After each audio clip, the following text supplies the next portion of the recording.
오늘은 사도행전 강의 76번째 시간으로서 죽을 각오로 살자, 이런 제목으로 함께 은혜를 나누겠습니다. 한번 따라서 합시다. 죽을 각오로 삽시다. 지금 사도 바울은 예루살렘을 향해서 마지막 항해를 하고 있습니다. 밀레도에서 에베소교회 장로들을 초청해서 마지막 유언과도 같은 당부의 말씀을 전하고 예루살렘을 향해서 배를 타고 가는데, 그 도중에 섬이나 항구에 잠깐 들러 머물러 가는 여정이 오늘 본문에 잘 나타나 있습니다. 본문 1절에서 3절입니다.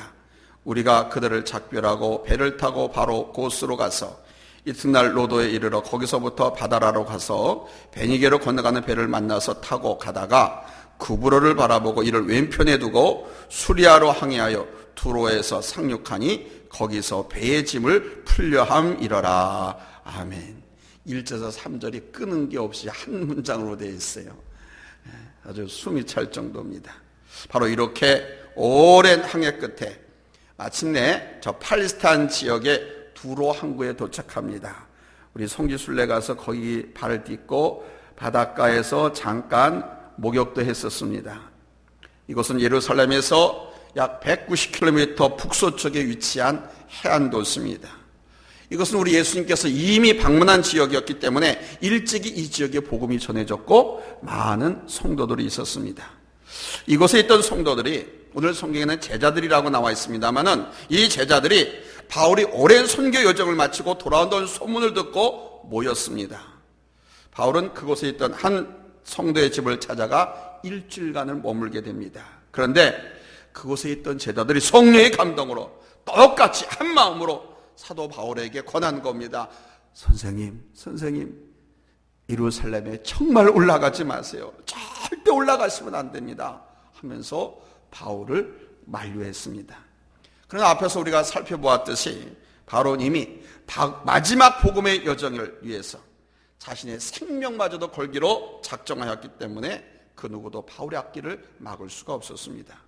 그래서 결국 그들은 바울의 그 예루살렘 행을 막지 못한 채 그들의 처자식을 다 데리고 배 타는 항구까지 나와서 바울을 배웅하게 됩니다. 이렇게 바울 일행은 배를 타고 가이사라 빌립보로 가는 중간 기착지인 돌레마이에 이르러 그곳에 있던 제자들과 조우해서 하루를 더 머물게 됩니다. 지금까지의 선교 여정을 통해 우리가 살펴보았지만 바울의 목적은 언제나 하나였습니다. 항상 복음을 전하고 그 복을 받아들인 성도들이 있는 그 교회를 방문하고 그 교회의 성도들을 복음 안에 굳건하게 세우는 것이었습니다. 당시는 요즘처럼 성도들과 소통하는 일도 쉽지 않았고 한 번 헤어지면 만나기도 쉽지 않았습니다. 한 번 헤어지면 언제 만날지 기약할 수가 없는 그런 때였습니다. 그래서 바울은 틈만 나면 어떻게든지 간에 성도들에게 말씀을 양육하고 제자 삼고 믿음 안에서 가르치고 배운 일에 확신에 걸어가면서 열심히 가르쳤습니다. 이 돌레마에서도 마찬가지였습니다. 하루라는 아주 짧은 시간이었지만 제자들을 돌아본 후에 다시 배를 타고 가이사라 빌립보를 향해서 출발하고 마침내 이제 도착을 한 겁니다. 여기서 사도 바울을 향한 예언이 나옵니다. 이 가이사라 빌립보는 팔레스타인 지역을 관장하는 로마 총독부가 있는 도시예요. 로마가 이스라엘을 식민 통치하고 있었잖아요. 이스라엘이나 요르단이나 레바논 요 지역을 팔레스타인 지역이라고 합니다. 그러니까 이 가이사라 빌립보에 로마 총독부가 있는 거예요.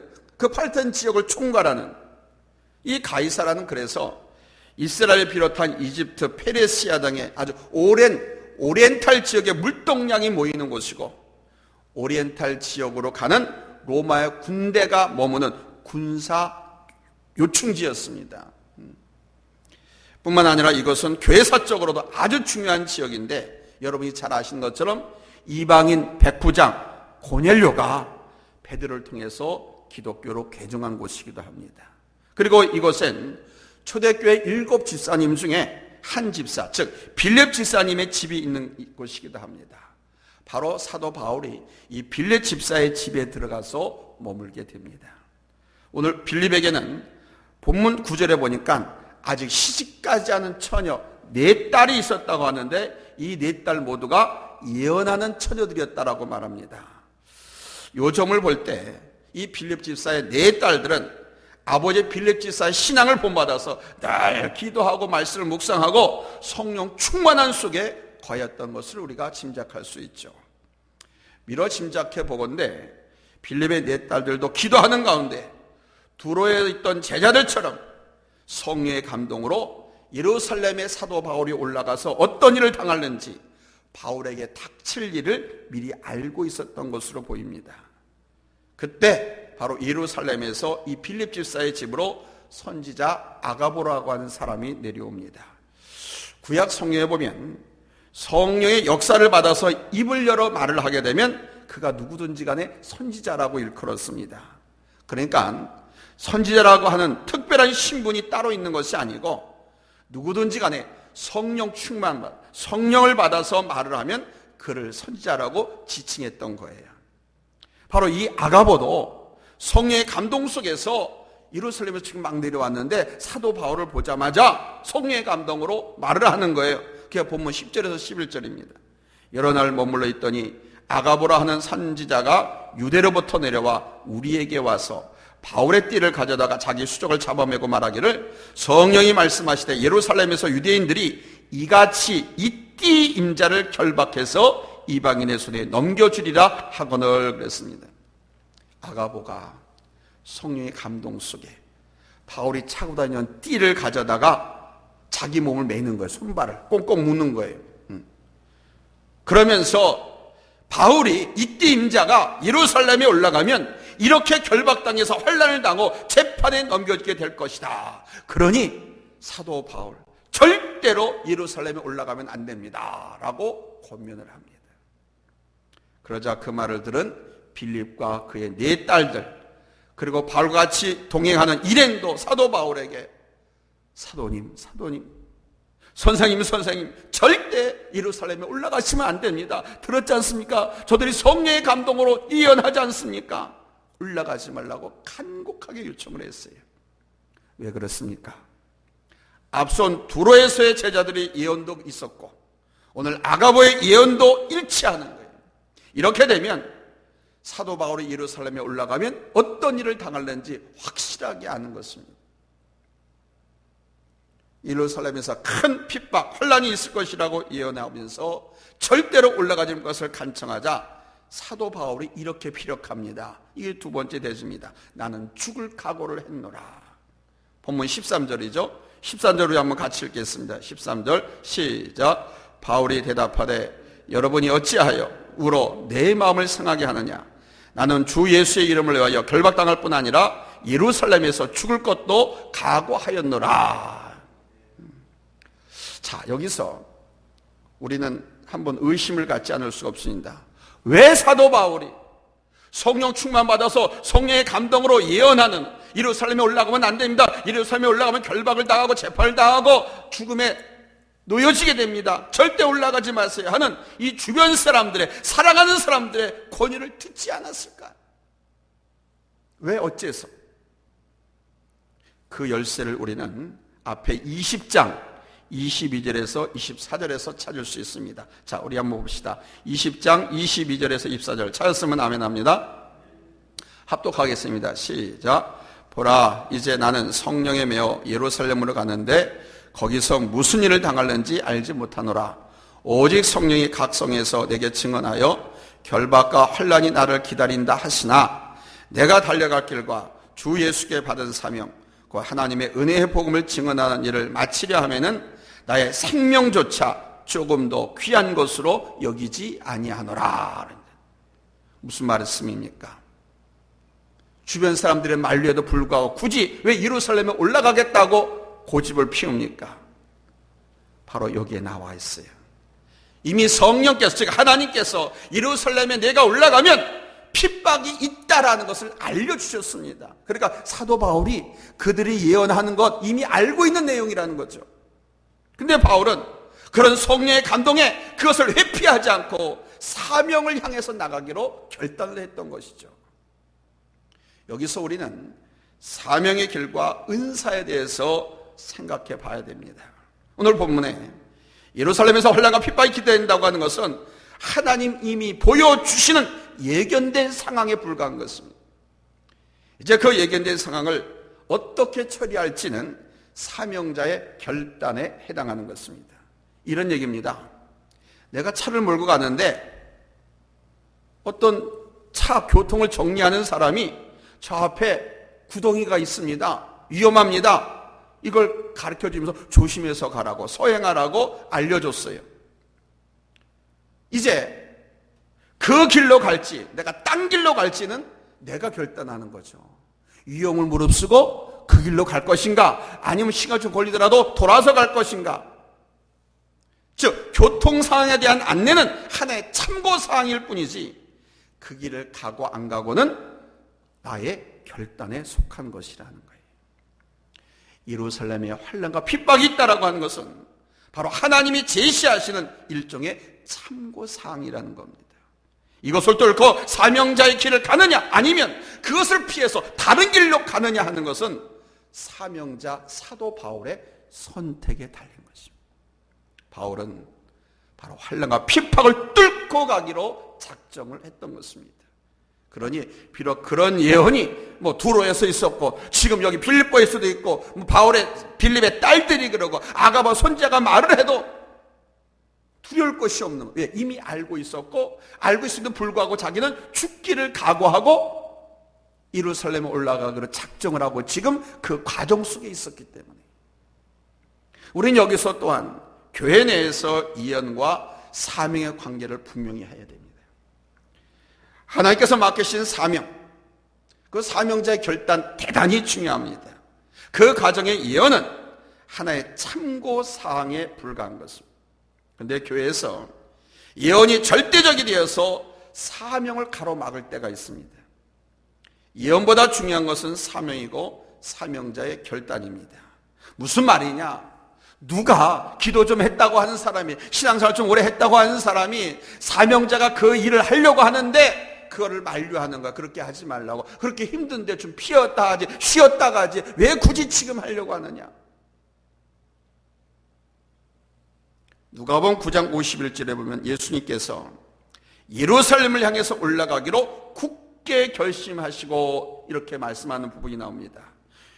예루살렘을 향하여 올라가기로 굳게 결심하였다. 이 헬라어 원문에 보니까 예루살렘을 향해서 얼굴을 굳게 하셨다 이렇게 번역되어 있어요. 예수님께서 굳게 결심했다, 굳은 결심을 했다는 거죠. 자, 그것이 어떤 결심이냐? 이번에 올라가서 핍박을 받고 내가 십자가에 죽을 것이다 라는 각오. 성령을 통해서 예루살렘에서 핍박과 무서운 십자가의 처형이 있음을 알고 있으시면서도 그렇게 결심을 한 것입니다. 모르고 결심한 것이 아닙니다. 알고도 하나님의 뜻을 이루기 위해서 십자가를 향해 나아간 것입니다. 사도 바울도 마찬가지였습니다. 미리 알았습니다. 이런저런 핍박이 있다는 것을 알고 예루살렘으로 간다는 데에 의미가 있었던 것입니다. 모르고 한 것이 아니라 알고 갔고 알고도 당했다는 것입니다. 이것이 그리스도인 된 고난의 참된 의미인 것입니다. 모르고 있다가 죽을 수도 있고 어쩌다가 순교할 수도 있어요. 그러나 그런 것은 실질적 의미의 순교라고 볼 수가 없습니다. 이렇게 미리 다 알고 결심한 상태에서 결심이 이루어져야 하는 거예요. 일반적으로 사람들은 어떤 허무와 역경, 어려움을 미리 알면 겁냅니다. 두려워합니다. 저항합니다. 그래서 포기하고 물러나기 쉽습니다. 그러나 여러분, 그리스도인은 어떤 사람들이냐? 그것을 알기 때문에 그것을 감당하고 사명자의 길을 가는 사람이 그리스도입니다. 예수님께서 가이사라 빌립보 지방을 지나가실 때 십자가를 예고하셨잖아요. 베드로에게 너는 베드로라, 천국의 열쇠를 내게 주리라고 말씀하신 후에 내가 이제 십자가를 칠 것이고 예루살렘에 올라가서 제사장들과 장로들에게 핍박을 받고 죽을 것이다 이렇게 말씀하셨어요. 그때 여러분이 잘 아시는 베드로가 한 말이 있죠? 뭡니까? 주여 그리 마옵소서, 그런 일이 절대로 없을 겁니다 하면서 주님을 만류했어요. 바로 여기에 문제가 있는 겁니다. 십자가를 지시지 말라고 하는 거예요. 베드로가 수제자가. 그때 여러분 우리 예수님께서 십자가를 지지 말고 죽지 말라고 하는, 고초를 당하지 말라고 하는 그 베드로에게 뭐라고 말씀한지 아시죠? 사단아! 아니 자기를 사랑해서, 선생님을 사랑해서, 메시아인 당신을 사랑해서 생각해서 그러지 마세요. 올라가지 마세요. 절대로 그런 일은 있어서는 안 됩니다. 했는데 사단아! 내 뒤로 물러가라. 너는 나를 넘어지게 하는 자로다. 내가 하나님의 일을 생각지 아니하고 도리어 사람의 일을 생각하는구나 하면서 베드로를 책망하셨습니다. 베드로에게 사람의 일만 생각한다고 하시면서 사탄이라고 꾸짖으십니다. 사탄이 따로 있는 게 아닙니다. 바로 이런 마음을 가진 사람이 사탄인 거예요. 베드로가 갑자기 사탄이 되어버렸잖아요. 베드로는요, 여러분이 아시는 것처럼 하나님의 능력도 인정하고 예수님의 메시아됨도 인정했고요, 그리스도도 인정했지만 십자가를 부정했다는 겁니다. 예수께서 예루살렘에 올라가신다고 하는 것은 십자가를 지기 위해서 올라가시는 거였는데 그걸 하지 못하게 했으니까 십자가를 부정한 것이라는 거예요. 그런 의미에서 베드로는 사탄이 된 것입니다. 하나님의 뜻을 이루기 위해서 내가 바보가 되어도 좋고 무능한 사람이 되어도 좋고 어리석어도 좋습니다. 때로는 인간적인 생각에 내가 이렇게 성도들 때 무시를 당하고 더럽고 치사하고 아니었고 이런데도 내가 목회를 해야 되는가 한 생각이 들 때가 불뚝불뚝 있습니다. 제가 말하다 솔직하게 얘기하잖아요.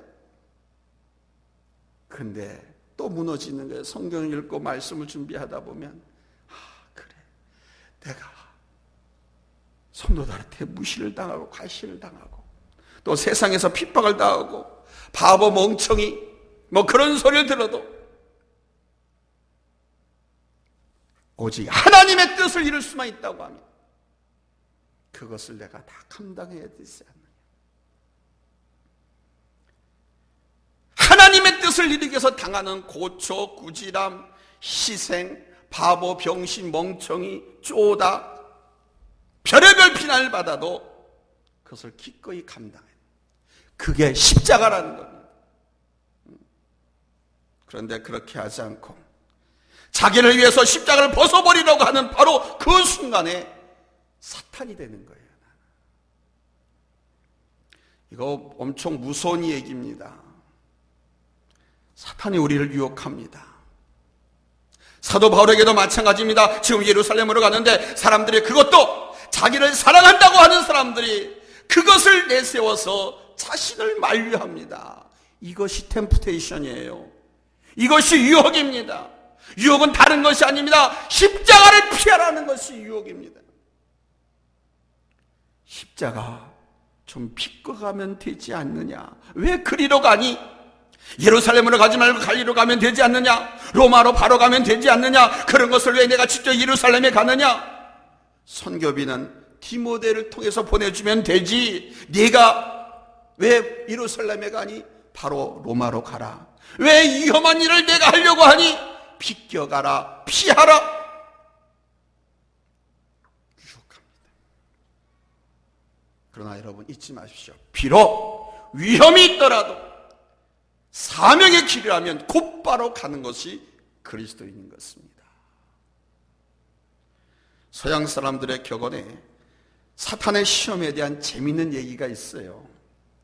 여러분들 혹시 들어보셨는지 모르겠어요. 저는 처음 인용합니다만 사탄이 어떤 유혹을 할 때에 누구든지 하는 일인데 라고 한답니다. 또 이까짓 거 별것도 아닌데 하고 이번 한 번뿐이다 하고 내일 하면 되지 하고 유혹한다는 겁니다.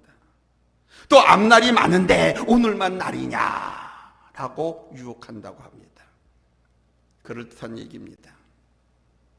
우리 성도들이 십자가를 지려고 할 때 꼭 이런 유혹이 따라옵니다. 비껴가라. 이 길 말고도 다른 길이 있지 않느냐? 너 아니면 이 교회에 사람이 없냐? 이 일만이 하나님의 일이냐?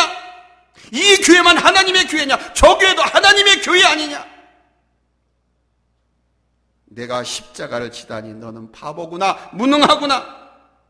앞으로 있을 숱한 오해, 비난, 고생, 희생 어떻게 감당하려고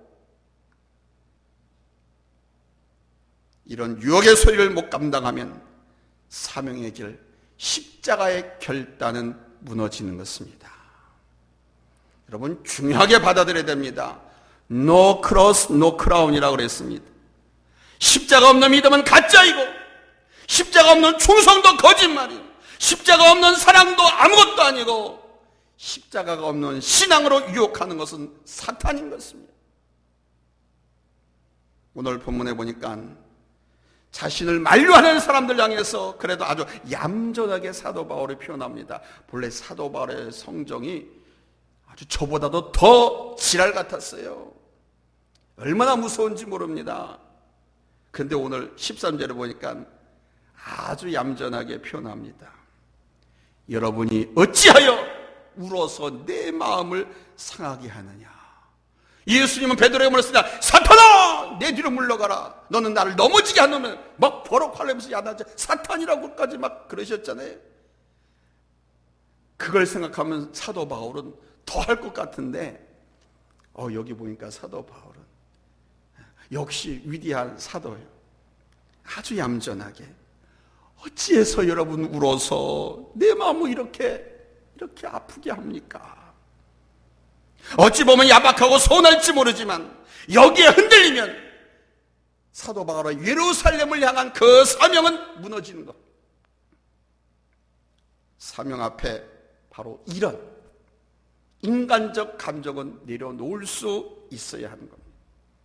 그러면서 바울은 이런 사람들이 더 이상 자기 자신을 흔들 수 없도록 단호하게 말합니다. 13절 후반절에 보니까 나는 주 예수의 이름을 위하여 결박당할 뿐만 아니라 예루살렘에서 죽을 것도 각오하였노라. 한치의 망설임과 흔들림이 없나 아주 단호하게 선언합니다.